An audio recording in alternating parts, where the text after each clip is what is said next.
Good evening and welcome to Monkeys with Fire. How is everybody tonight? I hope you're all well. I hope you had a fantastic weekend. Do let us know in the chat. So, quick shout out then to Mystical Unicorn Painting and Roga. Good evening to you both. How are you? Hope you're all well. So, tonight then, it is my pleasure, of course, to welcome back Marcin Welnicki, creative director, designer, and lead writer of Into the Unknown, joining us tonight to talk about their latest Kickstarter campaign, Kingdoms Forlorn. Very excited to have him back on the channel. It's always a lot of fun to learn about the games developed by Into the Unknown. And we'll get to see some wonderful miniatures, but we're going to delve a little bit into the mechanics of the game. And for those of you who are not familiar with it, maybe answer some of those questions. I'm going to say hello to those who are joining us on YouTube. Is that Little Pear and Sebastian? Welcome to you. Thank you so much for joining us tonight. All right, so I'm going to look across and see if Marcin's all set and ready. See if we get the thumbs up. Oh, we're getting 1 minute. Oh no, we are good. We are good. Okay, and hello Heath, welcome. I recognise your name from previous interviews. Thank you for joining us. Okay, so let me bring Marcin on in. Hello. Am I on? Good evening, Marcin. Welcome. Good evening. Good evening. Nice to be here. Thank you for welcoming me again. It's always a pleasure to have you on the show. Always a pleasure to be there. And I love to talk about our game, so I always take the opportunity to do it. Well, the Kickstarter has got, 14 days remaining and already fully funded. Indeed, it was funded in literal minutes, wasn't it, as soon as you went live? Yeah, exactly right. And it's we anticipated that it's going to be probably a good launch, because when we launched our first campaign, we were relatively unknown, and now we have some following, and we've got Aeon Trespass Odyssey. But still, we were very, very, very surprised with the reaction, with the amount of people who came to back us in the early hours. So that was awesome. It's a good start, a good strong start. Yeah, which is great.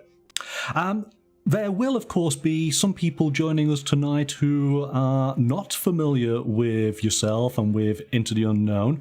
And of course, here on the channel, we're very familiar with you, but maybe give us a little bit of an overview for those who don't know who you are. Tell us a little bit about yourself as to your past sort of gaming history and how much do we have? How much time do we have? But we were talking before the stream, so Marcin can only do a couple of minutes worth. Yeah. We're going to condense it all down. To cut me off. Yeah. When I start to go off track, you need to just. Yes, it's the elevator pitch on this one. Yeah. So I've been working in the games industry for almost 17 years now, or something like that. I've started earlier, but that was just, I've contributed to many RPG source books when I was a teenager. Then I worked on some board games, on video games. I worked in translation. I got some of my novels published. And for the last almost 5 years, I've been the CEO and writer and designer, etc. Like it's a lot of things. I've been at Into the Unknown Studios, trying to bring these giant immersive games to life. Okay. Now, you mentioned, of course, Aeon Trespass Odyssey, and I would be remiss not to mention that because I'm sure that we will have some viewers, who, of course, who have backed that campaign and are waiting on every word you say. So, can you give us an update? Where are we with Aeon Trespass Odyssey? Sure. Well, we're still in production. We've just finished going over the notes people gave us for the rulebook. There were, you won't believe it, but there were over 3,000 notes. Wow. On the rulebook, some of them really extensive. So we've gone through all of them. We've compiled everything, and now we are applying the relevant feedback to the document. After that, this document will be sent to the layout editor who will amend the document. And then we'll be able to show it again to the players and to send it to the factory, where they will produce first a digital copy of it. We will look over the digital copy first, and then it's gonna go to production. As for shipping, we estimated, I think, in update 77 that shipping would commence in April, and I'll try to hold that date. This is also something I've talked about relatively a lot. Like a lot of this depends on the shipping situation, the shipping market. The prices of the containers were going down around Christmas time, so we were very happy. They went up again in January and stayed so in February, so that's less ideal news. But I anticipate they will start to again fall down, and once, like, we don't anticipate them falling down to the levels of pre-pandemic, and we're not counting on it. We just want them to be a little bit better than they are now, and then we will commence shipping. If they are very large or keep going, we will postpone the shipping for a few weeks. But I don't anticipate it taking much longer. And again, I'm with the community all the time, so I'll be informing everyone about the progress as I know it. Yes, I mean, that's definitely one of the sort of strong points I've seen on the campaign, is that you are in constant communication. You couldn't ask for better, really, could you? So, well, I try. Yes, I know. I'm for years before I even founded Into the Unknown. I was also a Kickstarter backer, so I know what it is to wait for a game, and I know that I think that communication is the key. Like there many things happened during the last 2 years that nobody anticipated, and we were as forward and transparent as we could with that. So I think it's really important to let people know what's happening with the game, because, well, it wouldn't exist without them. So absolutely, yeah, absolutely. Okay, then. So we'll move on then to Kingdoms Forlorn. We briefly sort of touched on it, but for anybody who is not familiar with the campaign, for Twitch users, !KF, you will get the link then to the Kickstarter. You can go and take a look. For those on YouTube, within the comments section, there is the link to the Kickstarter. Go and click on that, and you can take a look. KF Roger. So you'll find it there. So, just looking earlier, over £600,000 backed already. Over 5,000 backers. This is really good, and again, we said within just a couple of minutes of the campaign going live. This is fantastic. Yeah, I'm not counting them in pounds, but yes. But yes, it's quite impressive, and everyone at the company is really happy. Since last campaign, we had a lot of new employees come in, So that it's the first campaign for them and the first interactions with people for them. So I really hope that it would be a great experience for them, and so far it is. So yeah. I can imagine you're all incredibly excited and just getting the feedback from the community as each update happens. Yeah, this is like we love the feedback from the community. It's something that really, like in Kickstarter for board games or early access for video games, it's something that I think is a great way to create a better game. Like this is something that I really enjoy. Okay, so let's we talked about an elevator pitch, so give us then the 2-minute elevator pitch on what is Kingdoms Forlorn. So Kingdoms Forlorn is a dark fantasy adventure game. We call it a dungeon delver, where you play a knight that's on his own personal quest, and they venture into one of the kingdoms, where they have adventures, they fight monsters, they gain loot. And what sets the game apart is the way it is modular, in that you can really play alone, you can play with a group of people, you can take your knight and go and play somewhere else on a convention or in your friend's place. You can play completely solo. We've just revealed the solo rules for the game, so you play however you like and wherever you like. It's really like a combination of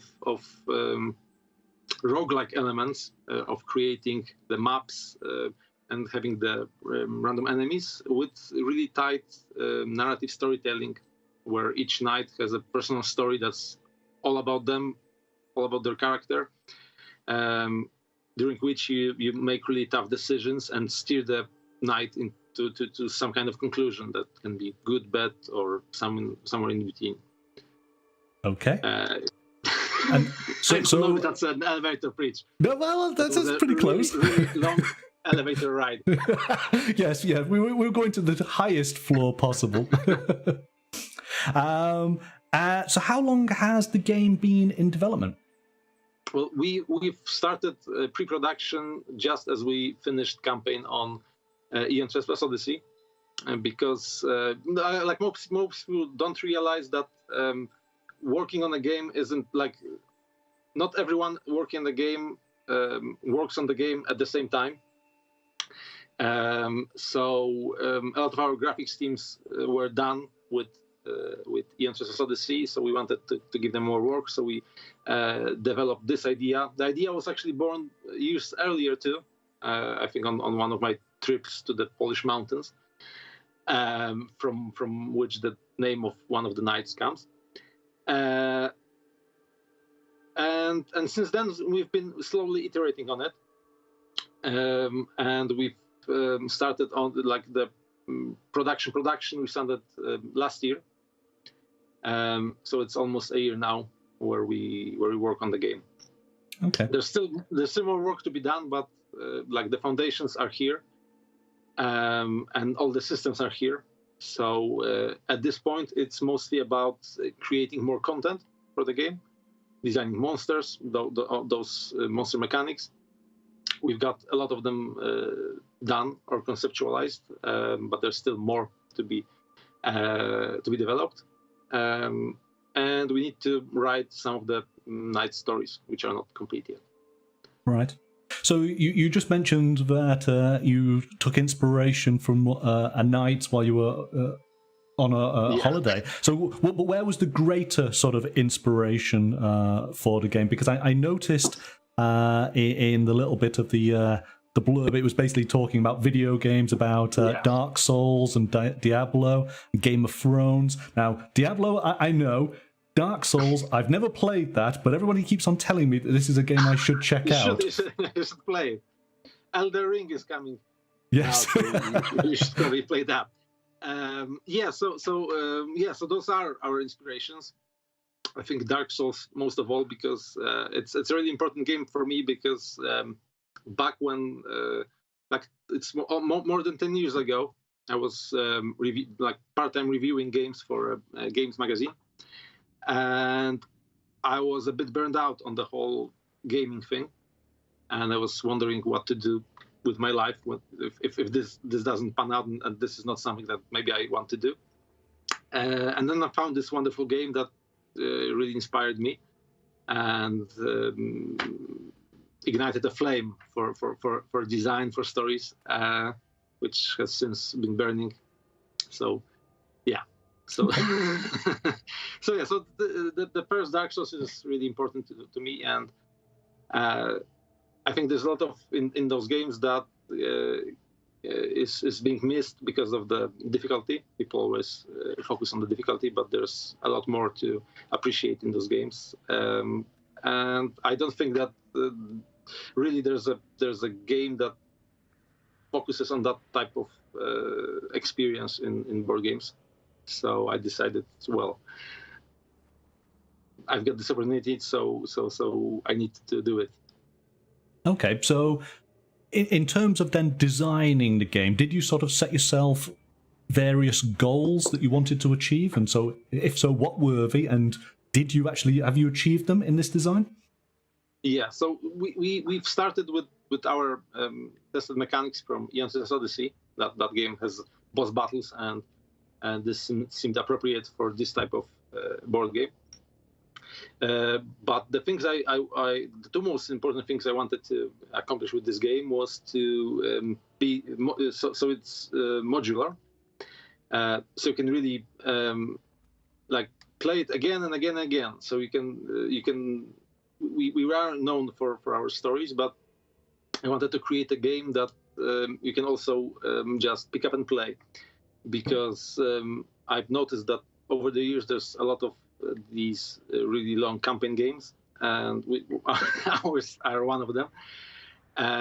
But people may not have that much time on their hands to play those long campaign games. So I wanted to create a game where you could just pick it up and play and go on a single adventure.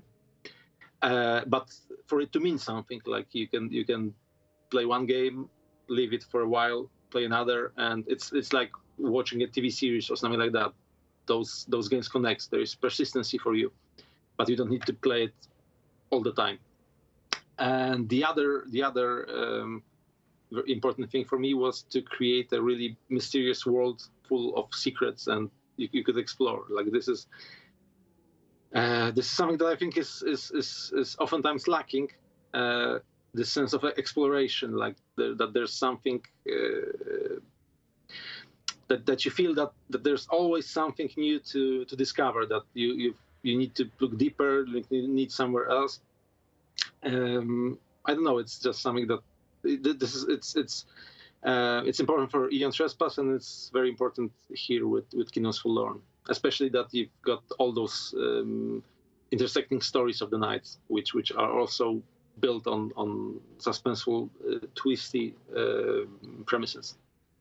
Yes, there's obviously I've played lots of role-play style tabletop games, all these sort of usual suspects, and I'm trying to remember just right now, because there was a game that I played, I'm sure it's called, was it the Tales of the Arabian Nights?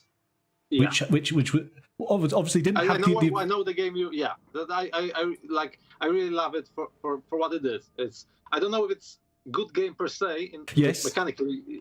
I'm with you on that. Yes, but it really allows you to tell really compelling stories.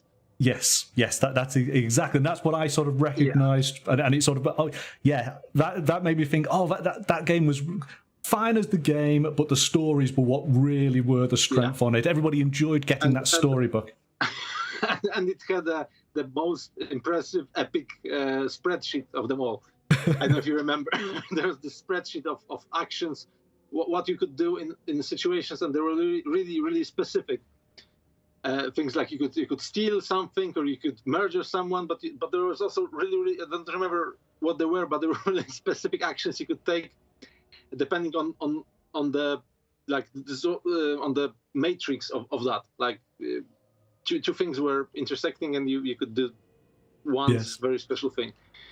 And I know it really impressed me. Like there was a really, really much into that. Yeah, definitely fond memories for the story elements from it. Yeah. Okay, so well, looking then at the sort of the prototype rulebook, which I believe is available now for people to take a look. Am I right in saying that? Yeah. Yes. You can download it from the main campaign page. So both the rulebook and what we call the storybook, which has excerpts from the Kingdom book and for Night books. Okay, so great. So again, if you are interested, you can go and take a look, and you can start scrutinizing, as I'm sure that you will do so. But there was something that I sort of read in there where it sort of highlighted what makes Kingdoms Forlorn unique. And I just wonder if we could just go briefly through each of these sort of major sort of points. So starting off, solo-operative, and you did mention earlier that you've just announced the solo player rules. Yeah. We've just shown the true solo rules in that you can play with less knights. The game is very cooperative. It's based on our co-op mechanics, which we are very proud of. But these co-op mechanics require more than one fighter on the battlefield, because again you can cooperate being solo, or being alone. But we wanted to have that feeling of cooperation and put it in a mode where one player could enjoy it without having all the overhead of having to manage all the players, all the characters, all the knights. So we devised a really, really, I think, rewarding and still simple but involved system of automated squires here. But the Soloperative is actually the way you can play with a group, but you always experience your own story. Like from my experience with playing adventure games or co-op games on the PC or on console, I noticed that a lot of the stories were really missed. Like people were really not listening to the stories because you've got this camaraderie going on. You've got jokes. You're eating chips or crisps or pretzels, drinking something. It's fun, but you can't really build a mood with that. So I thought that we could like separate that content, so you can start your story at your own pace, read it. Maybe nobody wants to share their stories. Maybe they just want to go in and have fun and kill monsters and gain loot, and that's fine. But for those players that want to experience the story, it's there and it's very personal to them. And each player will have their time during a delve, and they will be in the spotlight. This is something that when I sort of read through this really jumped out at me, because when we think of those other sort of big box exploration dungeon sort of games, and not always can you get your group of friends together. This has happened many times that, hey, we've all agreed to play this game and then one of us can't make it. And that then means, none of us can play because we've all kind of got to adventure together. Yeah. But that's not the case with this game, is it? Yeah. So that's exactly the point. You could have a group where you played for several sessions, and then someone, for example, can't make it, or even leaves. Let's say they move to another town, and they will be back in a month or two, and you either have to wait for them and not play, or play without them, and they'll be feeling that they missed a lot, etc. While with this system, you can always play, and everyone is on the same page when you group up again and play. And you can, if you are on vacation, let's say you've left your group but you want to experience your story more, you can do that solo, or maybe you play more than your friends, or you play in two groups and you want to just continue that story. You can do that without feeling guilty that someone is missing out on the content. Now, am I right in thinking that this kind of then leads into the Presence Smart Director, which you announced today. Yeah. I actually people don't like that name, Right? But the presence. The presence is an entity that's hidden in the deep fog. Nobody knows what it is, but it doesn't want the knights to venture into kingdoms. So when it sees or feels a particularly strong knight, it tries to influence the events, the combat, to just kill the knight. And in game terms, it's our way of balancing a game with various levels of knights. For example, let's say you play each week for 4 hours, and you've played for a few months now, and then someone comes and visits you, a friend, and you want to show them the game, and it's hard because you either have to start both at the same lower level, but maybe you want to show them your character you've created. So thanks to this mechanic, you can, because it balances the game so that everyone has the appropriate amount of challenge in the battle. But it does so on the knight side, not on the monster side, in that a lot of dungeon crawlers just, for example, average the monster level based on the levels of the party members and leave it at that. And then you get fights that are too hard for some of the low-level characters and too easy for the high-level characters, and here it's not the case, because again the modifications of the difficulty are on the side of the knight. I've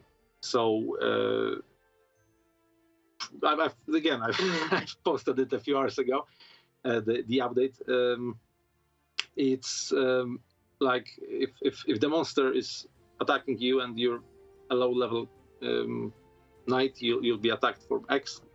While when it attacks you, if you are a higher level player, it will get a few more modifiers, but it's still the same monster. They are not averaged between you. Yeah, I think that's brilliant.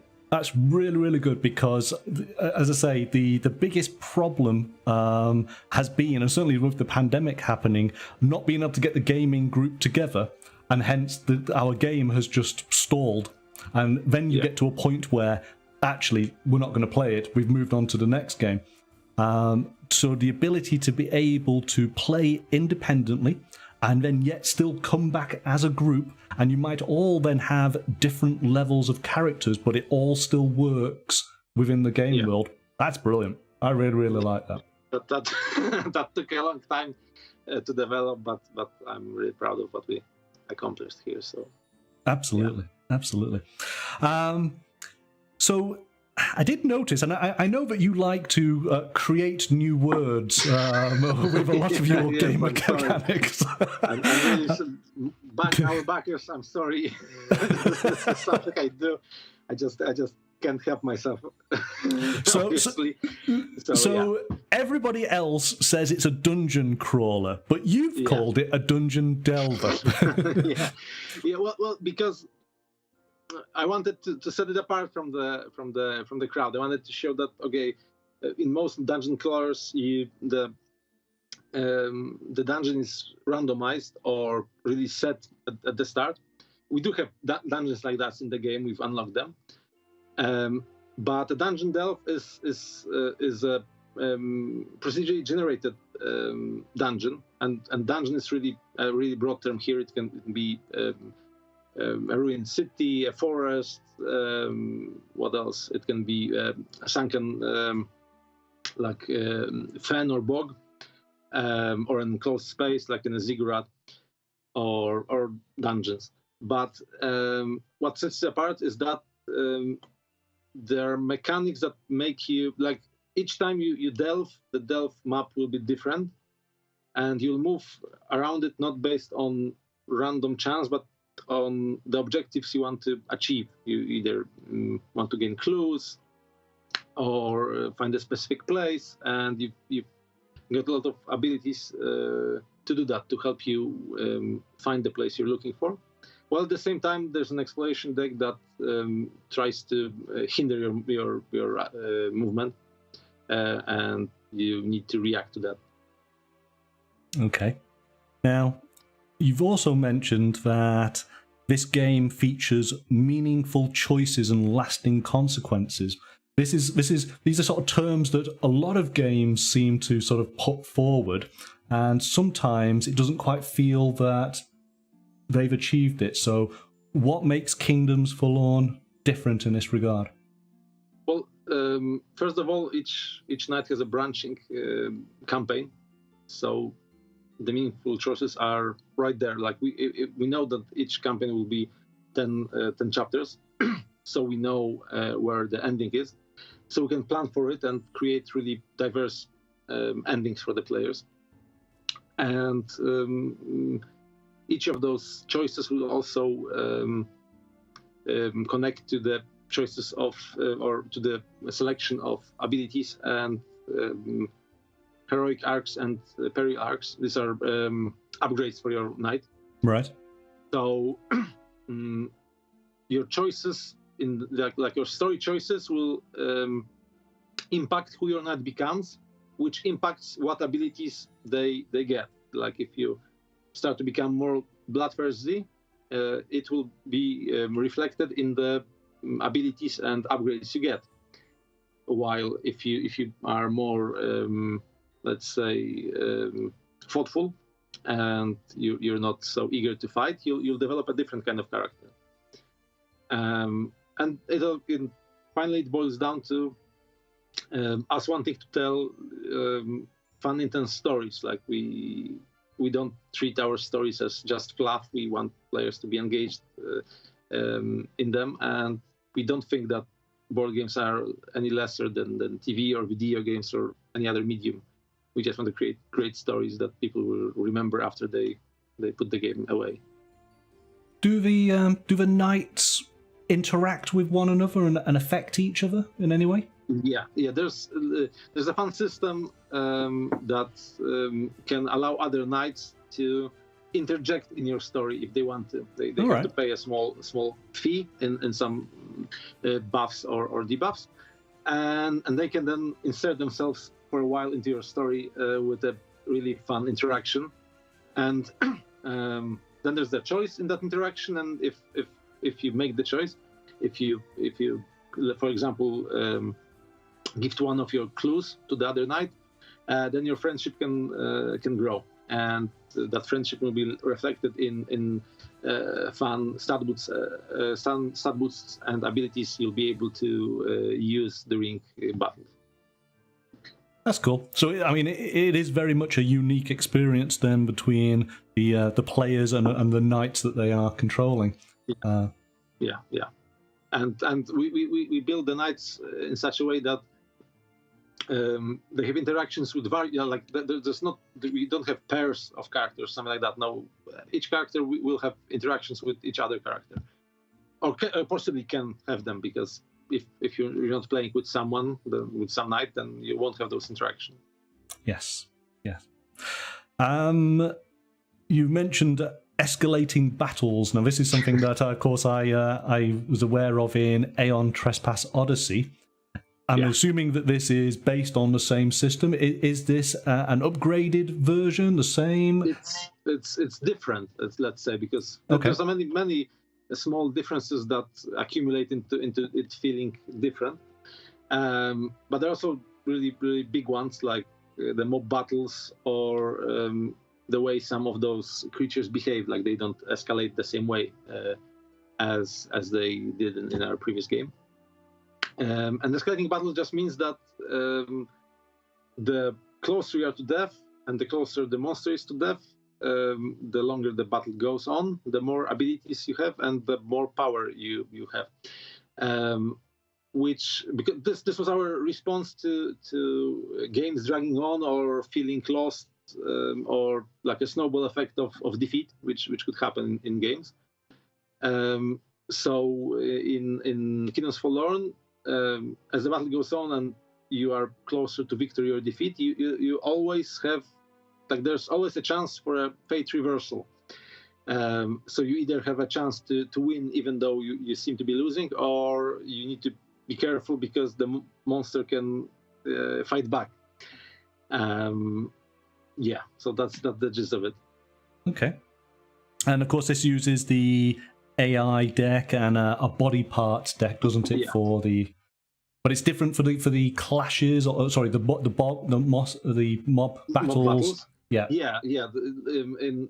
With bosses, you have a deck that you escalate, while with mob battles, these same cards are used as individual members of the mob, and each is treated like a different character in that mob. So you can get very different experiences with the same mob just based on that. And you also target many. You can target many of those mobs at once, which means that you really have to choose which of them you need to attack and which of them you need to eliminate, and in what order. And again, there's many abilities that allow you to look at the cards to see what kind of creature is lurking under this one BP card, to move them around. So yeah, there's a lot of possibilities and a lot of tactical plays you can have. Yeah, definitely. If you enjoy your combat, then the game does offer a good meaty option there, doesn't it? Indeed. So you also mentioned endless post game. Yeah, this is you can see that many of those aspects of the game have been influenced by video games, because again, we are both avid board game players and video game players. And I feel that the dungeon crawling genre has been really stale, in that it always follows the same template. So we wanted to create something different, something that's more modern. And the endless post game is also something like players who play MMOs or things like Monster Hunter will know what I'm talking about. It's that after you finish your story campaign, you can and you like the game, because you play for the story, but you also need to like the game mechanics. And we create the game mechanics to be as good as possible. So we'll keep coming back to play more. So we want to give you more reasons to play more if you want. So when you finish a campaign, a whole new chapter for your character opens up, in that there are still challenges for you to overcome. There are still kingdom secrets to uncover. There are still more powerful monsters and more powerful monster variations to fight. And there's an endless, you can unlock more of the your character arcs. So you can unlock more upgrades for your character and start building them in even more crazy ways. So you can, again, take part in really legendary hunts against really high-level creatures.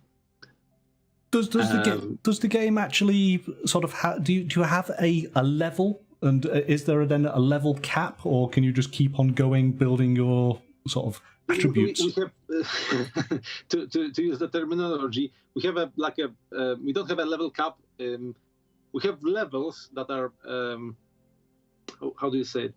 How can I say it?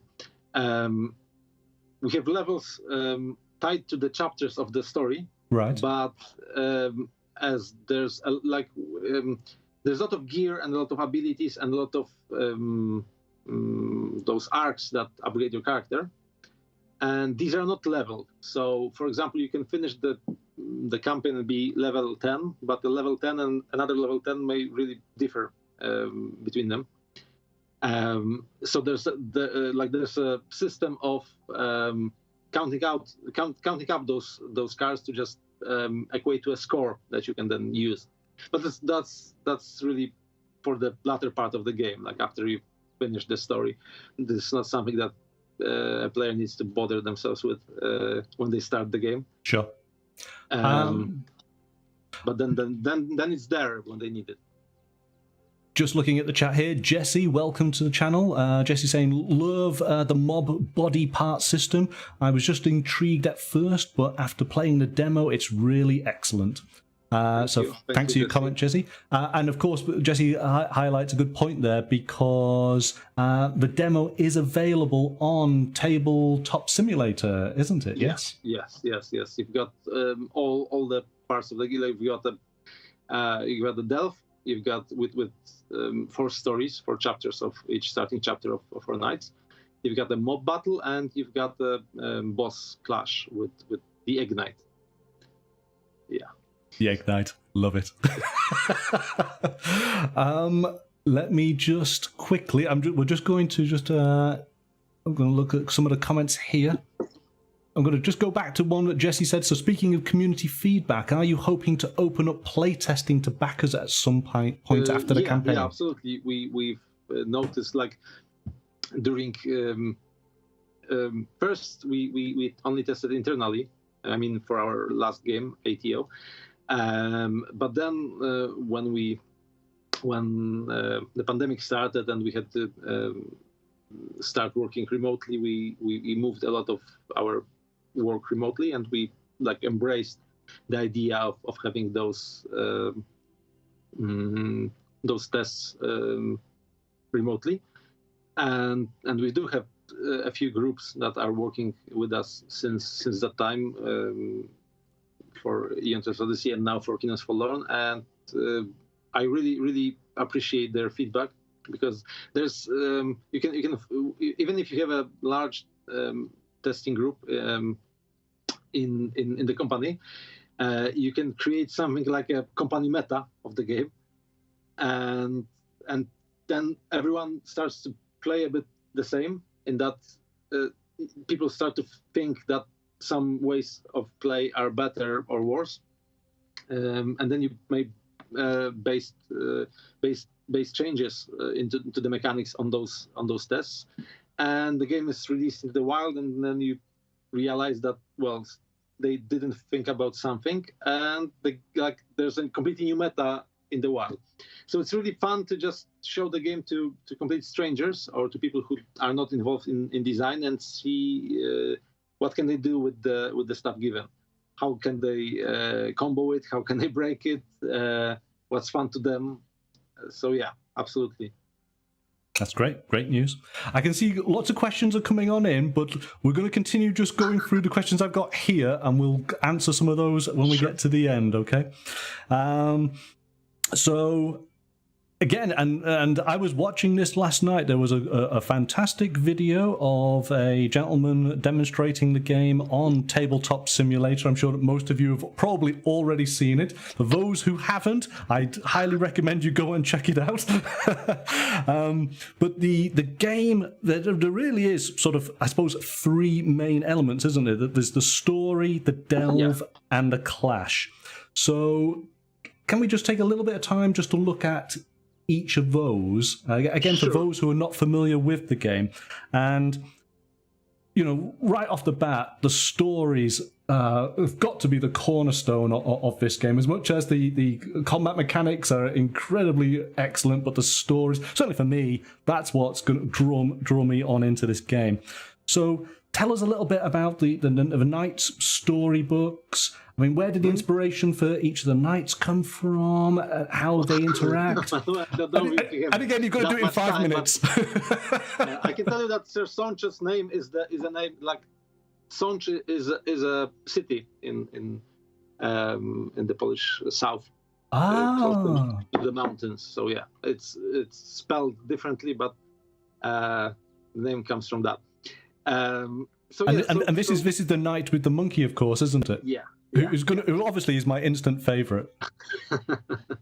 that monkey really comes in handy in the game, and it also gets a few upgrades along the way. So excellent. Does it get any fire weapons by any chance?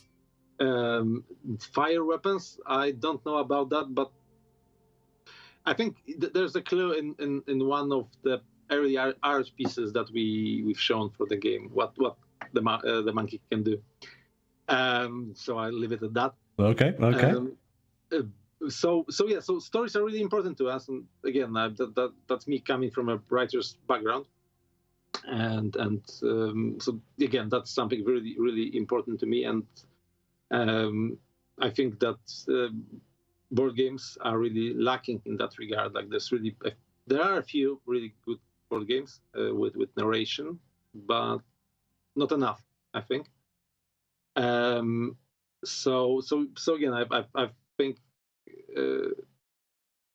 I think we're doing something really unique with the stories we have, with how we again create personal stories for each night, so the player can identify with them, and then putting them together to just create like a procedurally generated but still very narratively written campaign, where I hope that players can fill the gaps in the interactions between the knights and role play a bit. I think that's something that always happens with dungeon crawlers, and I think that's really part of the fun. So I'm just trying to create a structure for them to latch onto, to create a really strong identity for their character, and to identify with their choices, whatever they may be. And because of that, the story is something that is all encompassing in the game. Like everything is framed. Like we don't at E2 we don't like really strict game phases. So they are intertwined. You start with the story, then you go delving, but then you have story passages during the delve with choices, and then you go to a battle, then you have more story, then maybe you have the delve, then there's another. Like it's really intertwined, just to give you this sense of adventure, of real adventure, and to keep you on your toes. Like you're never sure when something can happen. Like you because if we stuck to a really strict structure of things, you'd know, okay, this is the part where I go on the map. Nothing will happen here story wise. I need to just gather clues or something, and then I go to battle. Maybe after the battle I'll get a passage of story. So no, in Kingdoms Forlorn, you never know when something can happen, what can happen. And your story or your objectives can change mid delve after some interactions with the creatures or other people or the kingdom itself. So again, this kind of surprise of the joy of exploring something that you're not sure how it will pan out is really important. Yes, I really liked the element of when we were doing the delve, and you had to then roll the dice to basically get the little bit of narrative, which gave you a choice decision, which depending which way you went would vary things, but also the actual knights themselves, so the individual players, they have their own objectives that they're potentially keeping secret. Yeah. And they're sort of pulling the game in their different directions, aren't they? Depending on what their objectives are. And of course, they also then have that if a certain condition happens, it will trigger a little story element. And the player doesn't necessarily have to share it with the group, do they? They can keep it. Yeah. Unless there's the interrupt event that allows other players to interject, then they don't have to share them. No, again, because this is something like I would encourage people to share their stories because it's fun and you can role play. But I also understand that, again, some people don't want to hear that much story. And in this way, I think people of different kinds of backgrounds or different kinds of needs can play together and have fun the way they want to have fun. Yeah, no, it's great. It breaks the mold of sort of other dungeon crawlers where you get your intro text, you then go through the tiled map, you then get your exit text. You know, this is that's not something that we're doing now. That's really good. No. We really like to play with the structure, and this is something that I think is a strength for our games, but it can also be to our detriment in that I think that our rules may seem more complex because of that, because we have to take into account more types of interactions in the game. I know that we like the rulebook for Aeon Trespass Odyssey is quite big. It's over 70 pages long, but at the same time, it needs to incorporate all the stuff from literally 3 games into one, and just make it work so you have all the information you need in one place. But I think that's when you get to it, it's a very rewarding experience. It can be really just fun to play the game and feel like, oh, this is something that was a lot of effort was put for me to feel special, for me to feel engaged, for me to feel rewarded for the time spent. Yeah, I totally relate to what you just said there, that when I read through the rule book initially, it felt, oh, wow, there's a lot to take on board here. It's all good, but there's quite a bit. And what I would suggest to anybody is go and watch that tabletop simulator video, because once you've read the rule book, that absolutely locks it down. You know exactly what you're doing. It was a brilliant demonstration. So well worth it. And then, of course, go and try it as well. You know, get the flow of it, because once you play through a couple of rounds, it's pretty straightforward, really.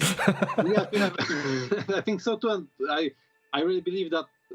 Well, we try to show the game as well as we possibly can. So we always post rules in our campaigns. We always have a TTS demo, so players can really see what they're getting. Now, so I encourage players to play the demo too. So again, talking about sort of breaking dungeon crawling conventions, your game doesn't have a typical elf and a typical dwarf and a typical hero and a typical ranger, does it? They're very non-typical heroes. Tell us a little bit about this. Why? Why do you want to break the rules? Just like I think there is of course the advantage of familiarity. Like people, those elves and those dwarfs, etc., appear over and over again because people like them, and we're not disparaging of that. But we always wanted to explore something more, like to offer people an alternative, something new for them to enjoy. So we always want to create really interesting characters like this. There goes a lot goes into creating one of our characters, both in terms of design and in terms of story. Because again, we really want them to feel special. We don't want you to, oh, this is another X type of thing. We want you to be on the edge of your seat and wondering what's going to happen, because you don't know, because this character is quite unique. And you may, like, we don't shy away from some cliches or stereotypes. We do think that playing with those is really fun, but we always want to just put our twist on it. Do you have a favorite hero from the ones that have been revealed so far?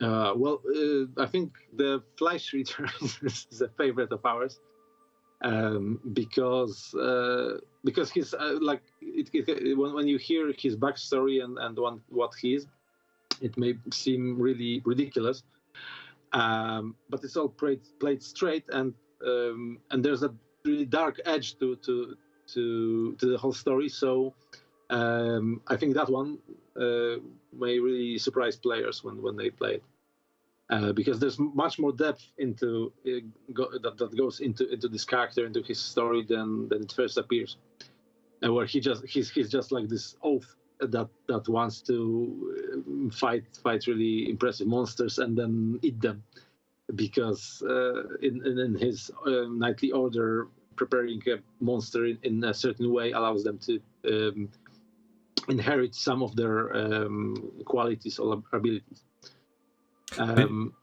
This is the character with the sausages adorning him, isn't it? Those are monster sausages. Exactly right. I'm looking forward to painting him. He's going to be fun. we do have, like, I've prepared, like, I don't know if we can see it. Yeah, there you go. Oh, look at that. Yeah, that's perfect. Yeah, it's... Look at those hams. Look at the ham. Yeah. So again, it's a really lovely sculpt. And I don't know if his concept really clicked with that. And I also like the female characters a lot, both those revealed and those unrevealed. Because again, it's I think it's again for me it's always a challenge how to portray a believable, like the farther removed from me as a person, the more I fear that I won't be able to relate to them in such a way just to create a believable character. But so far, it's been going great, and I think Kara is a great idea of a not stereotypical character in a story. And I hope that the other ones, Parcelsa, who is a zealot that's on hunt of some type of heretics, let's say, and the others, I think they also will break the mold a bit. So those in the backing the campaign, there are other heroes yet to be unlocked or discovered. Yeah, like let's say Delphine. We haven't shown Delphine yet. She's the Grim Gardener. She's an older woman that's on a quest for revenge. Okay. Yeah. She's got her own combat style. Again, let's not jump to no. Jump to that. Okay. She should be revealed soon enough.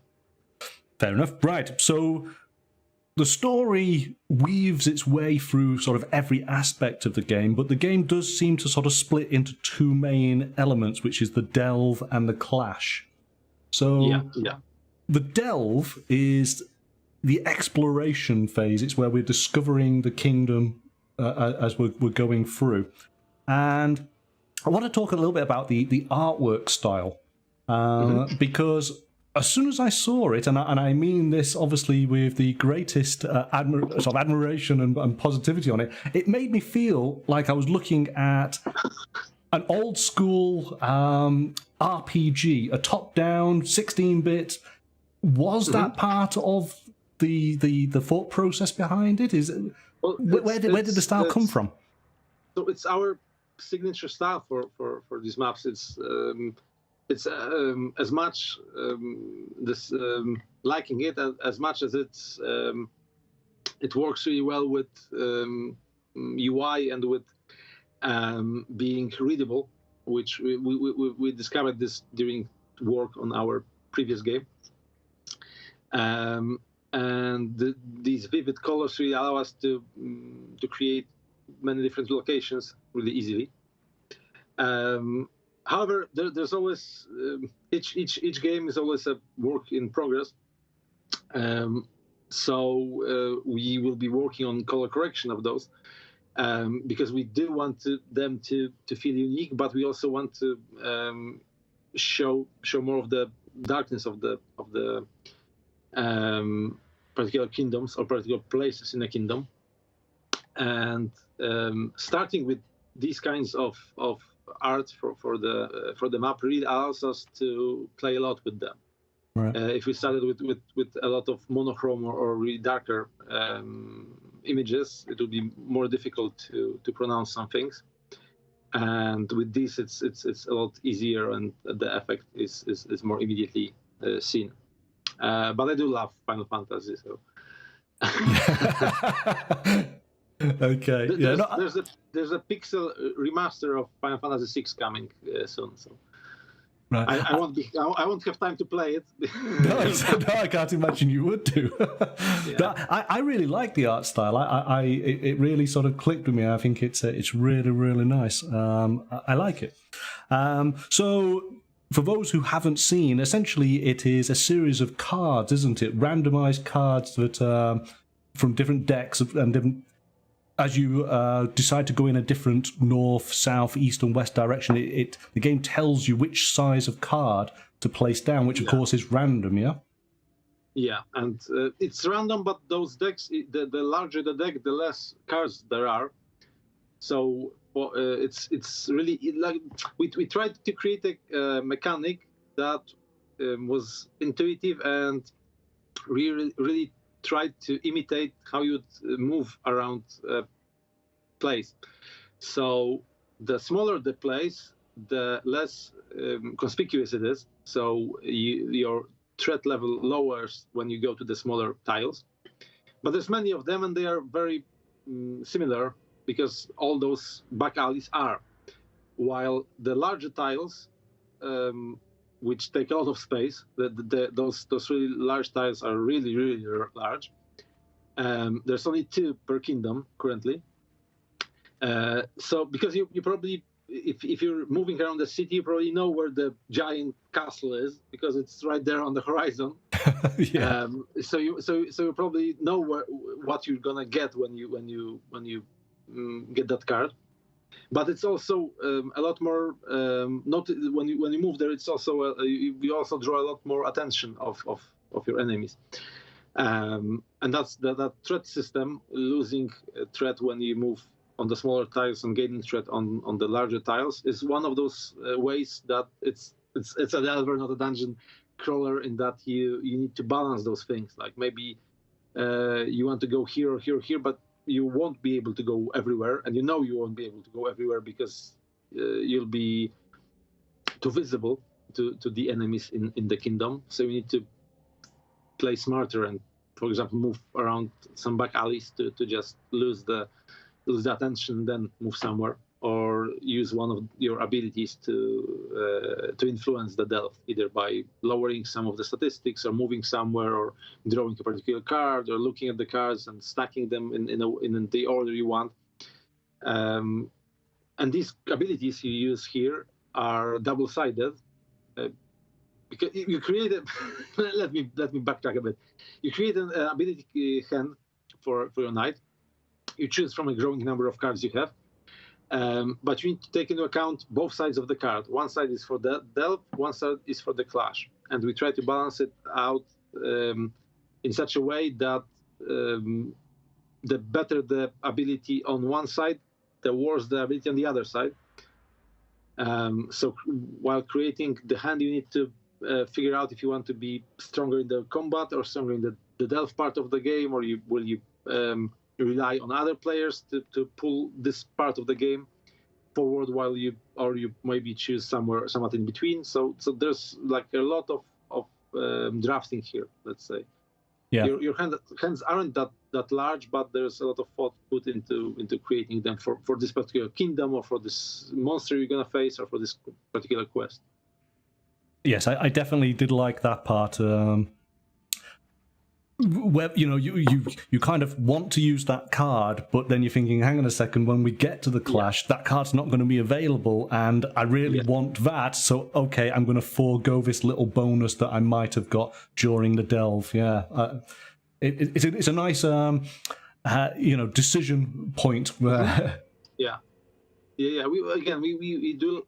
We like a certain level of randomness in our games. I think randomness in Modicum is exciting, but we also want players to feel in control of the game, in control of their characters, and to give them meaningful choices along the way, so they feel that if they win, they really won that game. It wasn't luck; they just played better. Yes, no, most definitely, yeah. So the players themselves, as they're exploring the dungeon, ultimately they are trying to find their clues, aren't they, for their particular character? Yeah. Well, in the opening chapters, which is shown, yes, but not always. Like, this is not. It won't always flow like that. There are many different types of objectives in the game, but clues are a fun way of doing it, but because they are countable, so they are we can balance this part of story, let's say. So in that way they serve their purpose. So you can gain clues. Each of those stories or quests requires a different number of different clues, but we also want to create those quests in such a way that they slightly overlap. So this is not a competitive game. You're playing as a team. Yeah. So you need to just figure out what's the best way for the team to move around the city. Who needs to get this or that clue, or who can risk it. And risk it you will, because you may never get all the clues you need, but you also know that there's a chance fairly high that you don't need all of them. Like there's degrees of success. It's not a binary system like you got those 4 clues, okay, then it's success, or you don't have them, so it's a failure. No, there are degrees of success in the stories. So you may, for example, risk it if someone knows that they need to get a specific thing for their quest and you didn't get every clue for you. Then you may say, okay, I'm going to be a team player and you do this, and let's see what happens with my story. And maybe you still get the best result, or a half or a partial success. So you're never quite sure if what you have will be enough in most cases. So it also adds to the excitement of the game and decision making, because you may use a lot of resources to be sure that you have everything, but maybe you just wing it a bit to get a leg up in different part of the Delta. It seems to me that this could be quite a punishing game sometimes on the players. Is it a hard game? Is it out to kill you? No, quite the contrary. I think it's a bit easier than our previous game. Right. Okay. And the stories. How do I put it? Failure doesn't necessarily mean a bad thing, in that we don't want players to stop or to get stopped at a certain point and, okay, I need to replay this level again and again and again. Your story is moving on regardless of how you did, pulling you in different directions. Yes. So I think it's not punishing at all. I think it's a bit liberating to feel like the game is challenging, but it also doesn't punish me for experimenting or for it. The story is always being told, and sometimes it's more interesting to fail than it is to succeed. Especially if you dig deep into the character's backstory or their motivation. So. Am I right in saying, because you don't actually die, do you? Because as you say, the story keeps on moving forward, even though you might have failed on that particular. For this reason or that, the knights are coming back. Maybe it's the deep fog bringing them back. Maybe it's something else, but they die in a sense, and you'll be marking the number of deaths you had during your campaign. Maybe it's gonna come up in the ending. Maybe not. So there is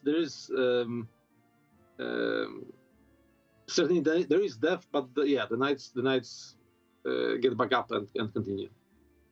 Yeah. Now the exploration deck, there are it's split into 2, and of course once the first deck has got to its end, that is when the first mob clash occurs. Yeah. Prior to this, of course, as we're exploring the dungeon, we keep on talking about threats, don't we? If you obviously go to a certain point, you can actually effectively fail the dungeon because you've amassed too much threat. So you are managing that, aren't you? Yeah. So you need to you need to track that, and again, the game gives you options to combat it. So the actual clash, we talked about how the body part deck on this is split into the various characters in this first or mobs, mob initial one, again. So is this an adapted version of the sort of combat system then from A2O? Well, there are no mob fights in A2O, so yeah, so that part is completely new, and like there's a lot of more and less subtle changes that really influence the game. For example, you've got the same system for escalating your strength and for leaving co-op tokens, but at the same time, your main statistics work slightly differently or completely differently than the ones in ATO. And of course, you have the your ability cards hand, which is a big part of what makes the combat in Kingdoms Forlorn unique and different. And there are other changes where I could talk about them. Like for the battle board is different in Yes. In Kingdoms Forlorn. The basic movement speed is different, and it's 5 for ATO and it's 4 for Kingdoms Forlorn. And you might think, okay, this is just a slight change, right? But it's actually a very big change because you can't really do the same maneuvers around the monster as you could in ATO. Basically, you can't move into the back of them in one movement. And that changes the combat drastically. Ranged weapons work differently in Kingdoms Forlorn. The hit mechanic is a bit like the fate mechanic, but it's different because it's refreshing. You've got like a limit of hit, and then you've got points of hit which you get back. Again, I can talk about the differences. It's this system is the system in Kingdoms Forlorn is tailored to the way we want to tell the stories and have the character progression. So you don't have character progression in that sense in ATO. And so this is a really big departure for us, and it really influences how we design the battles and think of gear and think of abilities. We need to think about persistent characters and create the game around it. I did like the is it the night pool, which is sort of feels a little bit like from an element in Aeon Trespass where you're working together as a team and you're basically leaving a buff for the next player that then can use that. I really like that feature. That's cool. There are other features that we haven't shown in the demo, but they are there. For example, for mobs we have multiple wound BPs, for example, which creates really hard mobs that you need to wound several times. But at the same time, that mob escalates slightly slower. We've got double-sided BP cards for transforming mobs, and this can take the shape of a ghost that becomes material for a bit, or a flying creature that lands.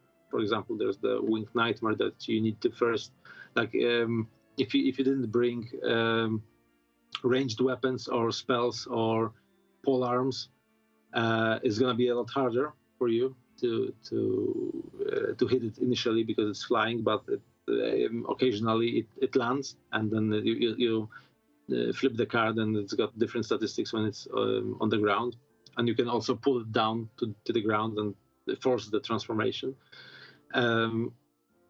So yeah, there's quite a lot of things that are really, really novel about it. Definitely, most definitely. We haven't, and of course I'd be remiss to not talk about them. The miniatures, because of course we obviously saw all the miniatures in Aeon Trespass, and I got the pleasure of painting up one of them. But oh, is that the Egg Knight? I think it is. Yeah. So, I mean, as much as the miniatures obviously are all part of the campaign, but you did special releases for Aeon Trespass separate to the campaign. Is that something that would be happening? Yeah. So we actually started as a resin miniatures company, and we've been doing it for Aeon Trespass for a few years before we even launched Aeon Trespass Odyssey. And we've postponed our work on our resin lines last year just to focus on delivering Aeon Trespass Odyssey. Again, this requires a lot from us, and I didn't want to split my attention between monitoring the resin part of our business and the board gaming business. So we've decided to postpone them until we deliver Aeon Trespass Odyssey. So when that happens, we'll probably get back to it. Right. Yeah. And so we will see additional characters that can be brought on into Kingdoms Forlorn through the website. Is that the plan? That's a vision for a far future. Far future. Okay. Yeah. Again, we first for Kingdoms Forlorn, first we want to deliver the Kickstarter, then we'll think about adding new characters to our website. First thing first. So, okay. Yeah. We don't want to sell expansions to a game that we still haven't released. So in the meantime, we've created a really, I think, reasonable timeline for delivering Kingdoms Forlorn. We've got a larger team now and more experienced team, and we are still hiring. So the team will grow during this year a lot. So I'm certain we can make the deadline for Kingdoms Forlorn. And then who knows what will happen. Well, I did notice in one of the, or two of the updates, in fact, that this game has princesses. Yeah, and they were one of our resin lines initially. We wanted to. We had two lines for last year. The miniature, the resin princesses, and we had the gods of Olympus for Aeon Trespass Odyssey.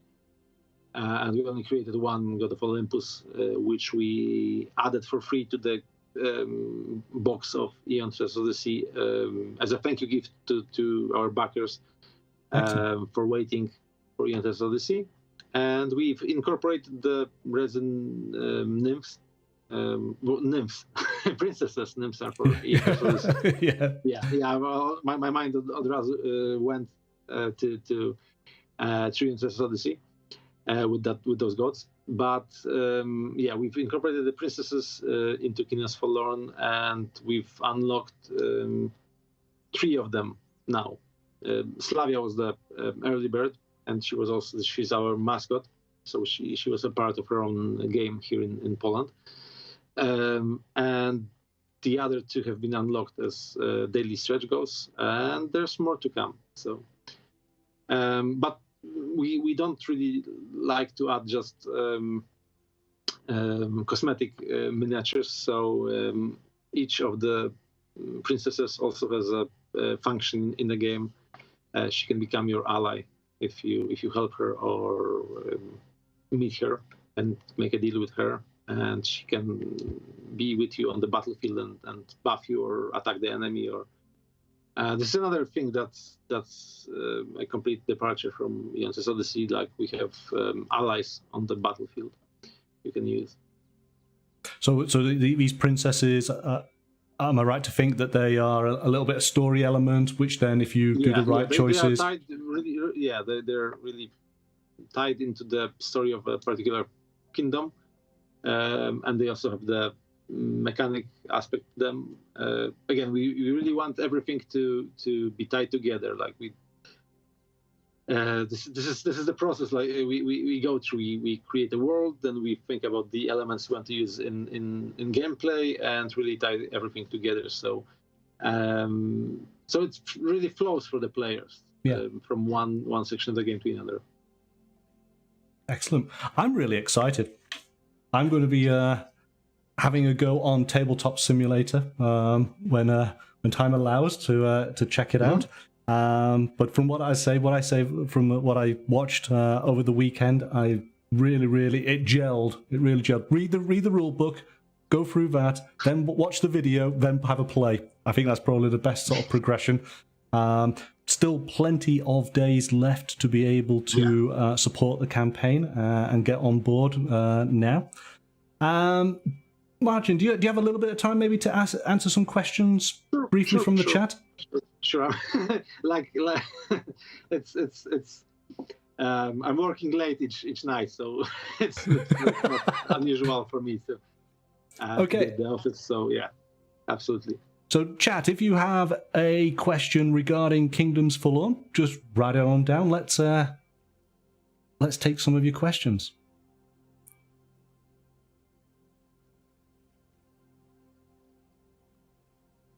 I'm just sort of scrolling back here to see. Give you guys a little bit of time. Christopher's saying here, hey guys, hope you're getting enough sleep with this campaign. We're not. I'm not. I'm not. I'm gonna sleep after the campaign. Probably in the end of March.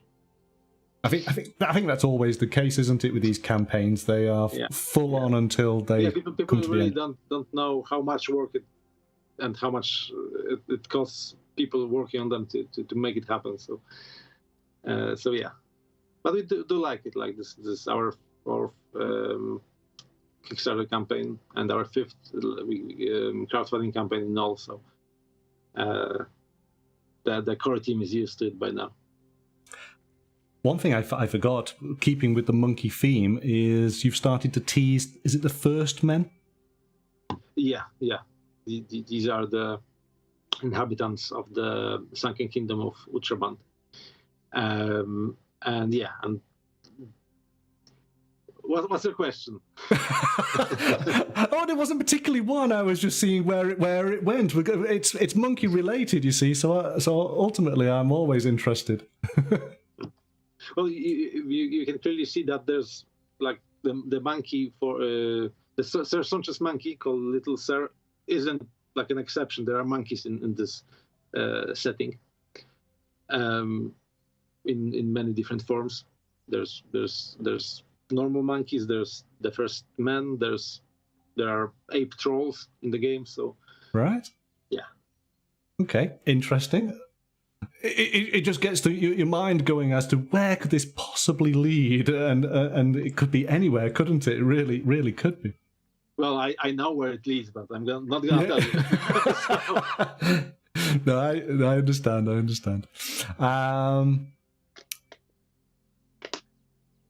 Is that Peter was asking, is there a little sneak peek about tomorrow's stretch goal? Well, stretch goal daily goal. Well, tomorrow's gonna be blooming. I think that's the right word for it. That the tease, okay. I think I understand. I think most people here who've been following the game will understand as well. It's not the riddle of the Sphinx. Hello, little pair. Thank you for joining. Any news on the Gloom Archipelago?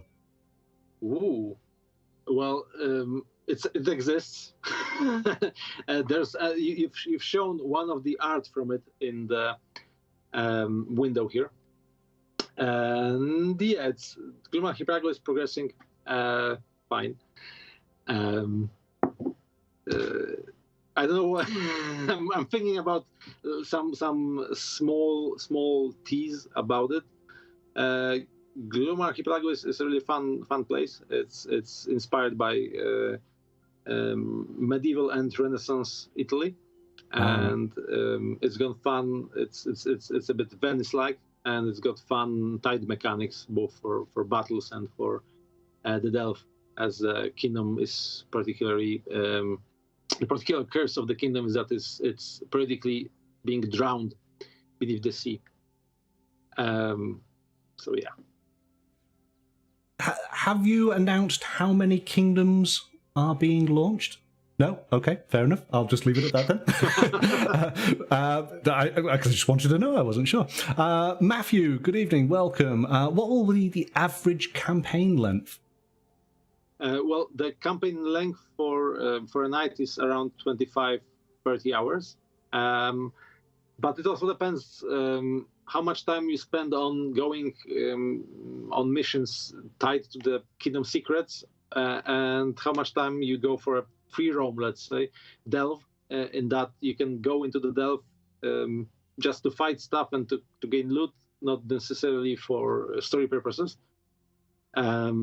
So again, the basic story campaign, if you don't do anything else, is 25 to 30 hours per night. Wow, okay. Good evening, Sebastian. Where we go? Will we get dragons or dragonborn as playable characters, or are all the dragons enemies? That's a good question. One that's a bit spoilery, so I'll try to dodge it, and I'll say that we are thinking about a dragonborn character, or a character that has a bit of dragon blood in them, which may be a blessing or a curse. But I won't tell which knight it is. As for being evil or good, I think the dragons are unapproachable or beyond reproach in our game. So it's really hard to figure their motives, and the dragons we've shown so far are really have been really twisted by the kingdoms they appeared in. So that may be a reason, part of the reason why they aren't that friendly with you. However, there may be other kinds of dragons in the game. Okay. Sebastian, there's another question regarding translations. Will the game be translated? Yeah, so this is a question we get asked a lot. It mostly depends on if we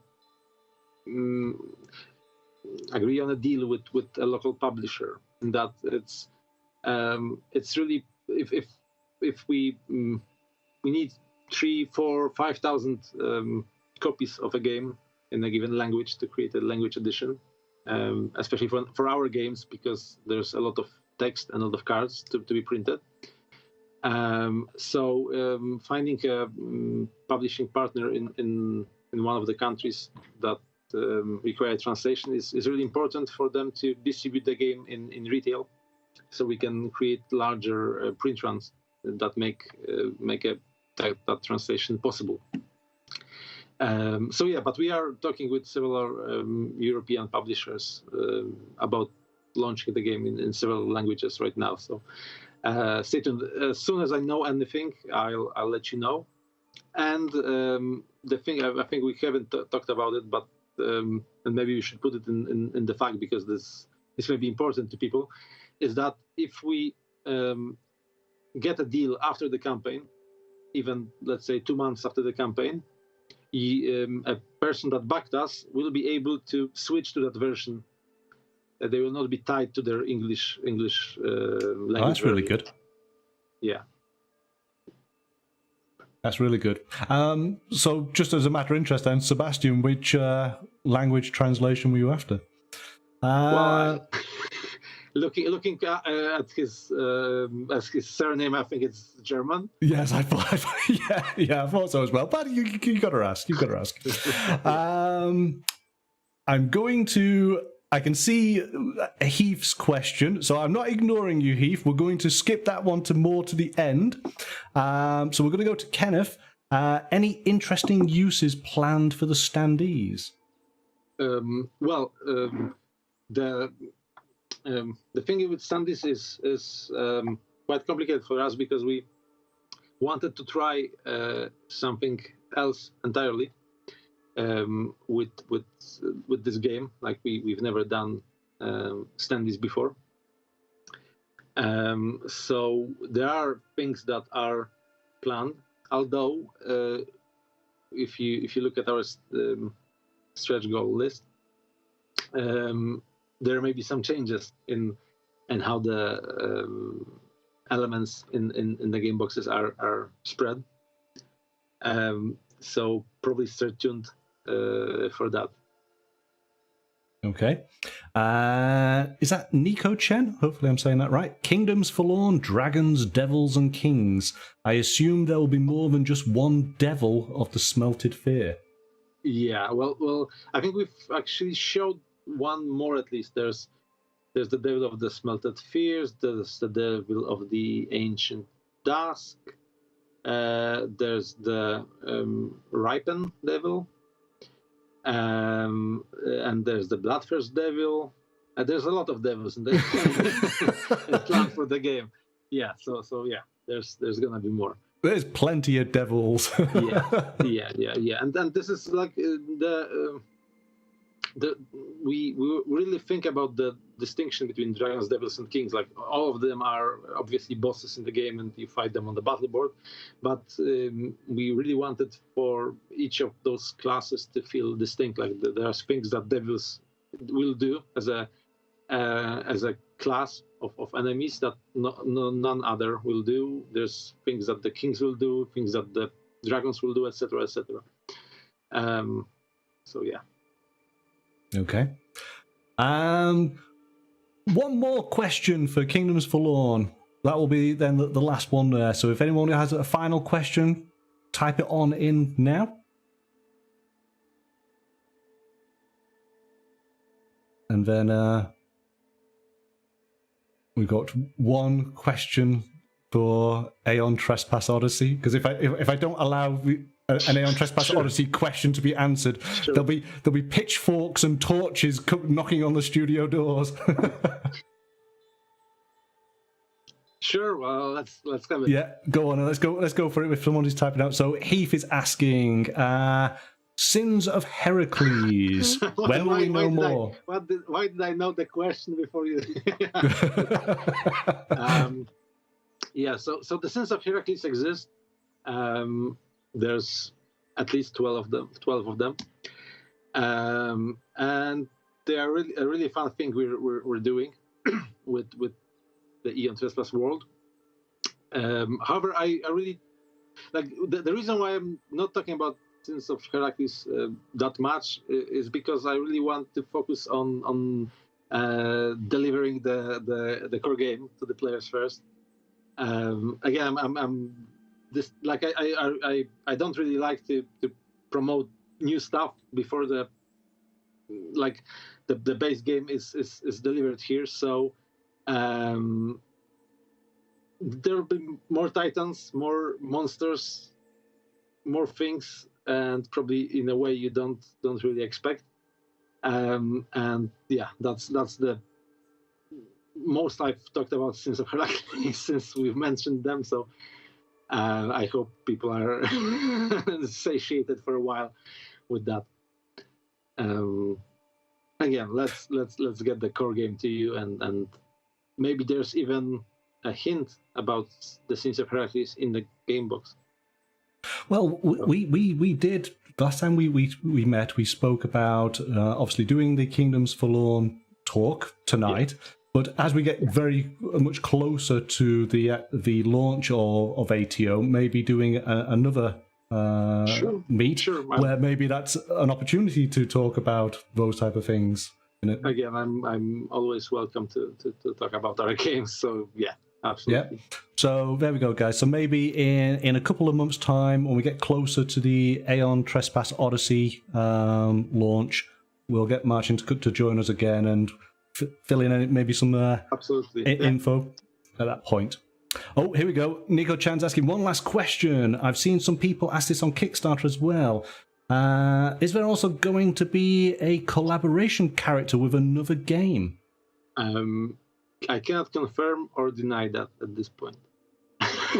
Oh, there we go. Yeah. So doing these types of collaborations is a lot of work. So and a lot of things need to come together for us to make them. So no comment for now. Okay, one last question here from Tristan, and then we will call it. I know that there is that playing your way and mix and matching mobs and bosses to delves is a big part of the game, but is there a basic campaign framework to follow along? Well, yeah, your night stories is the framework for you. Each player has their own framework, and when they all get together, they create one that's an amalgamation of all those parts. So yeah, like your main story is in the night book, and the kingdom book is there to fill it with adventures, fill it with secrets, and to work with your night book to create a coherent experience. I think that's one of those things that that are harder to grasp about Kingdoms Forlorn. Is that we are approaching this a bit differently than a typical game.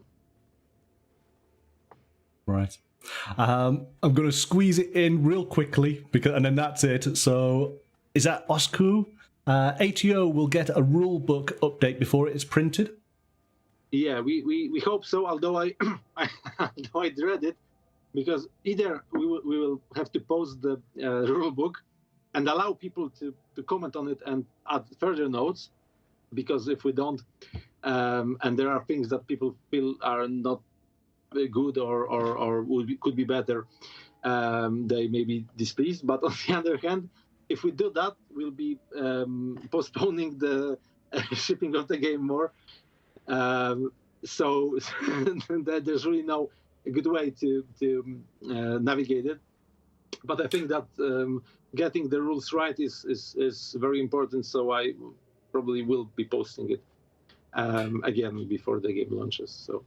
Yeah. Didn't you quote at the beginning of our interview the number of comments that you'd had for the rule book?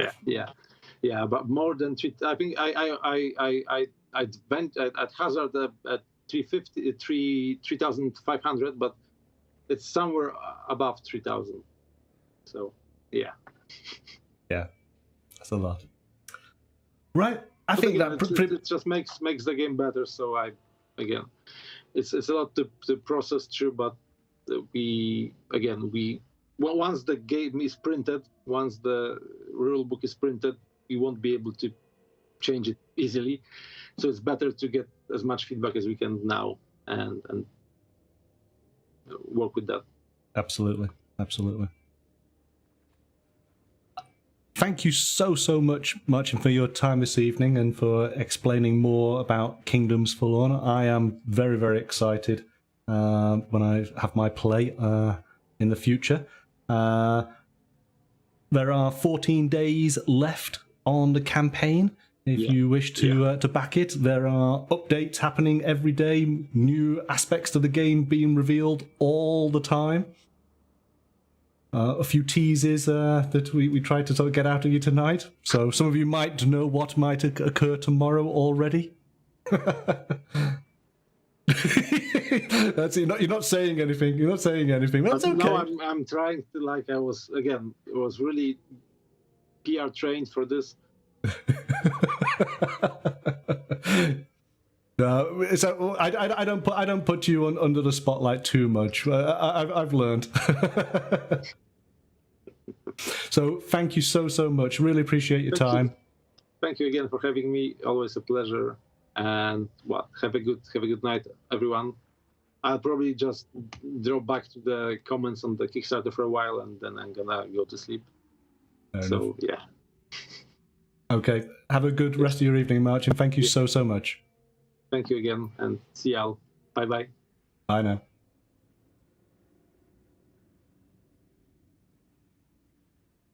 Okay, and so our thanks to Marcin for this evening's interview, telling us all about Kingdoms Forlorn, Dragons, Devils, and Kings. The link for the campaign is in the comments on the YouTube channel. Go and click that and take a look at the campaign. As I say, you have 14 days, just 2 weeks to pledge.